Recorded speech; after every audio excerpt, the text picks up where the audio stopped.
Pemirsa, penyidik di Treskrimum Polda Jawa Timur akhirnya menetapkan pendiri sekolah SPI Kota Batu JE sebagai tersangka kasus pencabulan dan kekerasan seksual terhadap anak di bawah umur. Sementara itu, Komnas Perlindungan Anak menduga ada tersangka lain ikut terlibat dalam kasus ini. Penetapan status tersangka terhadap pemilik sekolah SPI ini disampaikan oleh Kabid Humas Polda Jatim Kombes Pol Gatot Repli Handoko. Menurut Kabid Humas, JE ditetapkan sebagai tersangka setelah penyidik melakukan gelar perkara bersama ahli psikologi serta ahli forensik. Kasus dugaan kekerasan seksual ini diproses penyidik di Treskrimum Polda Jatim atas laporan dari saksi korban berinisial S.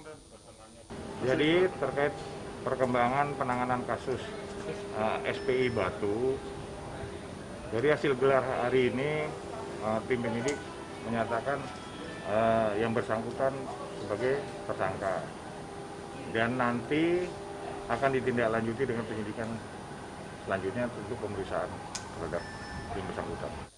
Sementara itu, dengan ditetapkannya JE pemilik Yayasan Sekolah SPI Batu Malang sebagai tersangka, Komnas Perlindungan Anak akan melakukan pengawalan hingga sampai putusan pengadilan.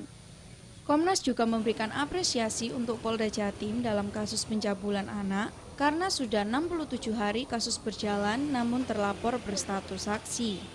Untuk kasus pencabulan ini, Ketua Komnas PA Aris Merdeka Sirait menduga masih ada tersangka lain. Harapan lain tentu karena kami juga memberikan informasi baik itu si pelapor bahwa di luar JE itu ada 2-3 orang yang patut untuk dijadikan tersangka karena mengetahui kejadian itu tetapi melakukan pembiaran dan tidak menghentikan kasus kejahatan. Kasus ini mencuat setelah Komnas PA bersama korban melaporkan pemilik Yayasan Sekolah SPI Kota Batu Malang, Jawa Timur telah melakukan dugaan pencabulan dan kekerasan pada anak yang dilakukan secara berulang. Dari Surabaya, Hari Tambayong, iNews melaporkan.